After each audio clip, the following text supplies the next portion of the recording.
Hello my friends and welcome to FISHTORY. Today we are going to be talking about saving you a whole lot of money if you are keeping fish with a hang off the back filter. Now I know there are sponge filters, canister filters, under gravel filters. There are tons of types of filtration in this hobby.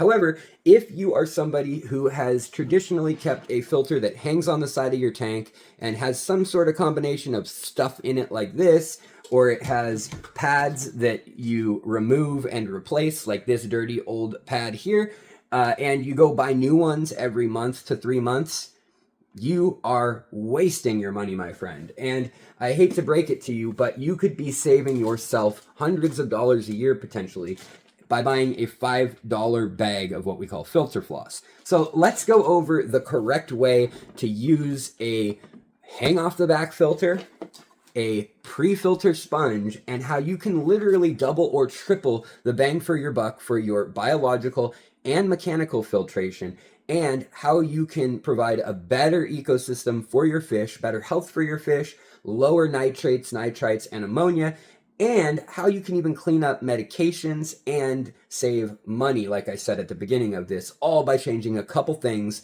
that come in a new filter or aquarium hang off the back filter kit like this one.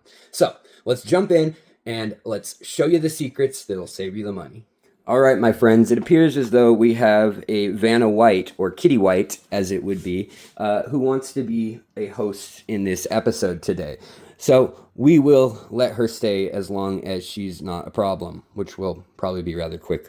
But when you get a filter like this, and I have a couple other filters here just in case you may have another brand, Penguin, Tetra, Sarah, there's all sorts of brands out there. This is an ancient one. All these are dried out and old, so never mind how they look right now. I'm just showing you some have different combinations of where things go. So when you get a new filter, you'll see that there are different chambers and different elements to it, from the filter pad to each section. And so let's take a look at this right now, and you'll see that any aquarium filter, hang off the back style filter you get, is going to come with these three different elements, which is the permanent or long-term sponge filter. That gets your biological bacteria built up in it, and it usually goes on the bottom of the filter. I'll show you that in a moment.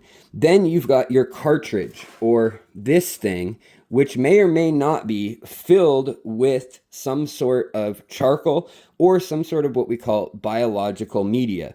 In this case, they have a charcoal slip-in filter additive, and then they also have a biological filter additive that will also be a coarse filter. So as water runs through this whole thing, this will filter the big stuff, this will filter some of the medium stuff, and this will filter the ultra fine stuff in theory. But when you get a new aquarium filter like this, they almost always include in this bag, they include this, which is activated carbon or charcoal. And the trick with this is to throw it away. No, actually set it aside. You will use that at a later date, and we'll talk about that in a moment. So what you have left is your cat, your filter frame, your sponge or coarse filter, and you've got your filter media or bio beads as they're called. So these are basically just a Swiss cheese like ceramic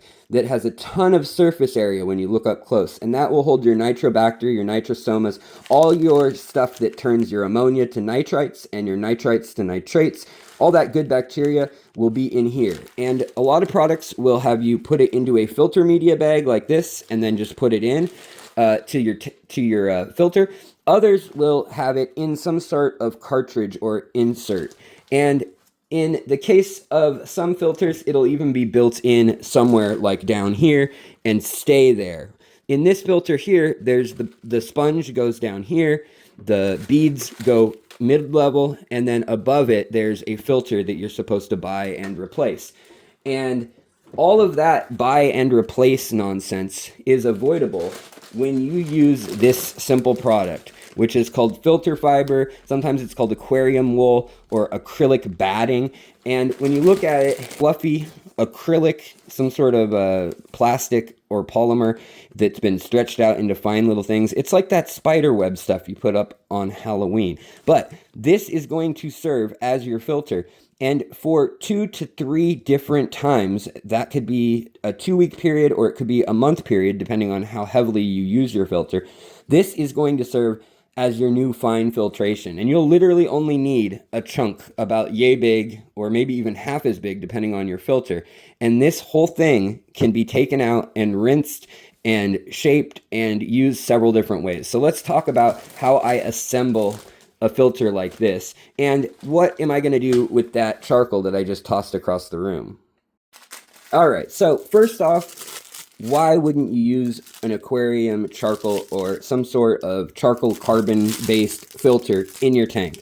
Well, it's because both the carbon itself acts like a molecular-sized, very small Swiss cheese, kind of like these bio beads, which will get covered by bacteria.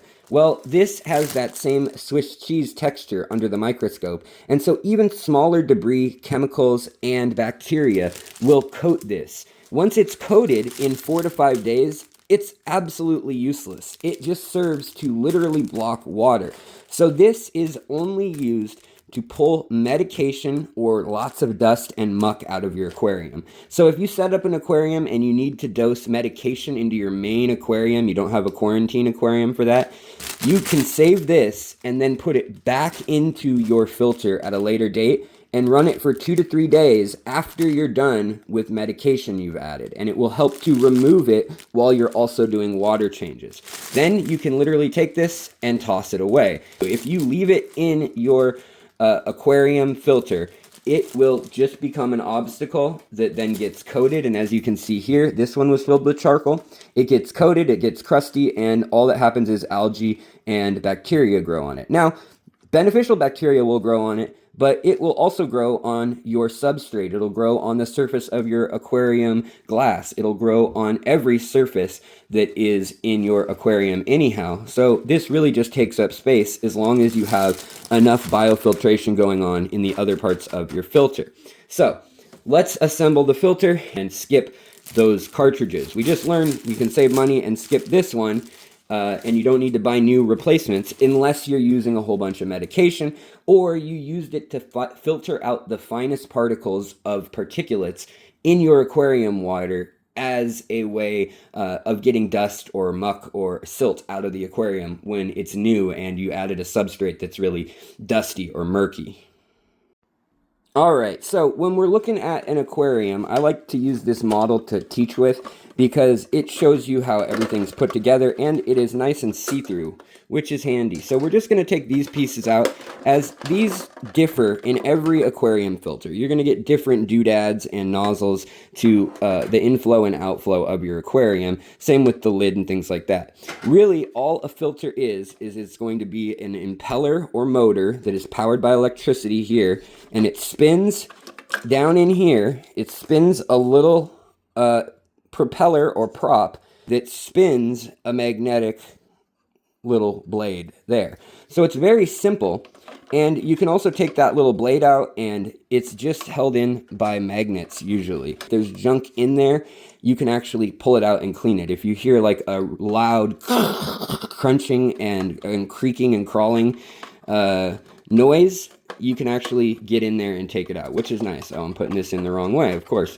Okay, so now we're stuck with this part of the hang off the back filter. And this is the simplest hang off the back filter design, which is you've got a cradle here, and all you do is you take that sponge, that coarse filter, and when you pull this up, you're just going to place this at the bottom, put the filter sponge at the bottom, yay, and then we put it back in, and really, that is the heart of your filter right there. I mean, this on its own would work as a filter, but it wouldn't have enough biological live bacteria that does good things and turns your ammonia into nitrites and then into nitrates.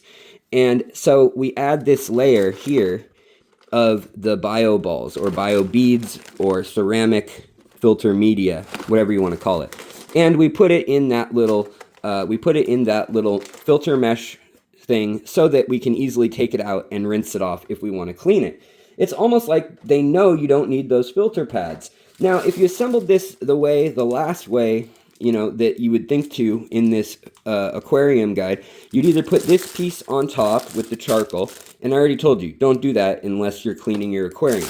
Now, if you've decided that you're going to save all the money, your filter will come with a cartridge that fits in the top regardless. Now, if you decide you want to save yourself that money and that headache, all you have to do is not put that filter cartridge in. So where normally there would be a spot for this to slide in the front so that it filters all your fine media, just literally put a handful of the batting in here. And what's cool is then you can take this, and when it's all dirty and brown and dingy looking, when it looks gross, that's actually when you can start another aquarium in a matter of days and get it fully cycled and safe for fish just by stealing this and putting it in another filter, and then just literally put this whole thing like that on a new tank. Now, if you want to really boost the bang for your buck ahead of time before you do anything else, you can get what's called a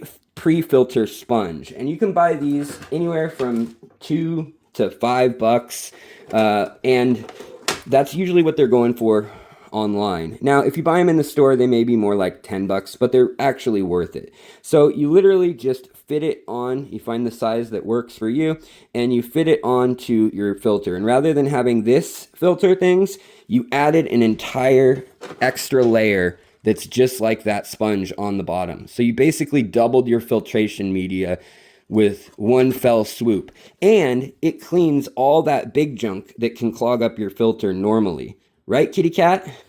You like this, right, kitty cat? Oh, oops.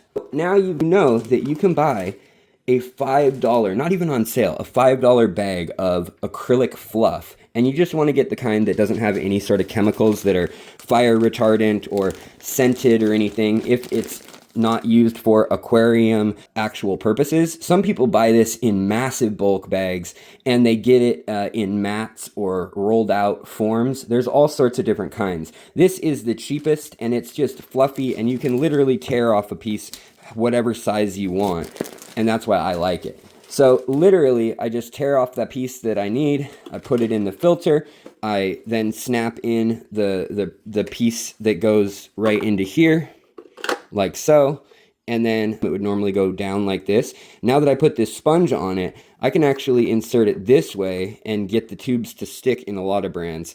And that way it has a filter inside the tube to slow down the debris and stuff, and it has that pre-filter outside. Now, if the pieces don't fit, then all you need to do is just put it on the normal way, right, like this, and then turn it around and it'll fit with its normal fixture.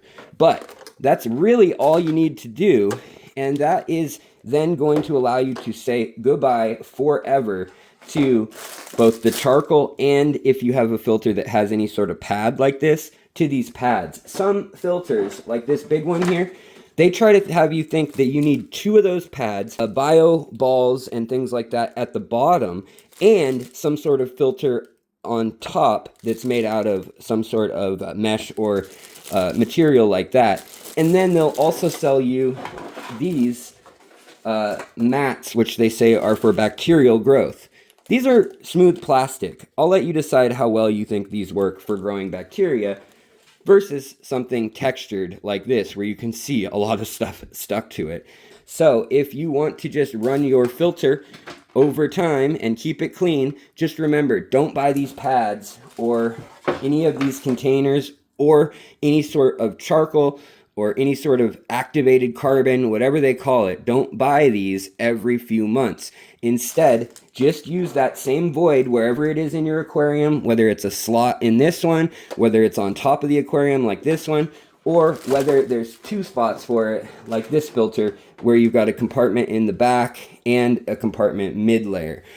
Just use it wherever you would normally have one of those filter pads. Just shape it with your hands and use this batting instead. You'll save a ton of money, you'll add filtration, and you can decide how often you want to clean it. So I hope these tips help you. I hope you save a lot of money, and I hope this keeps your fish healthy and happy with very, very low nitrates and nitrites, and hopefully no ammonia. Meaning happy fish, happy plants. Thanks for watching, guys, as always. And if you like this content and I've earned it, please hit that like button and feel free to share this with a friend. There's lots of different types of filtration out there, from in-tank canister filters, sponge filters, and none of them are right or wrong. Do what makes you happy. Keep the fish that make you happy, the plants that make you happy, and I'll see you next time on FISHTORY.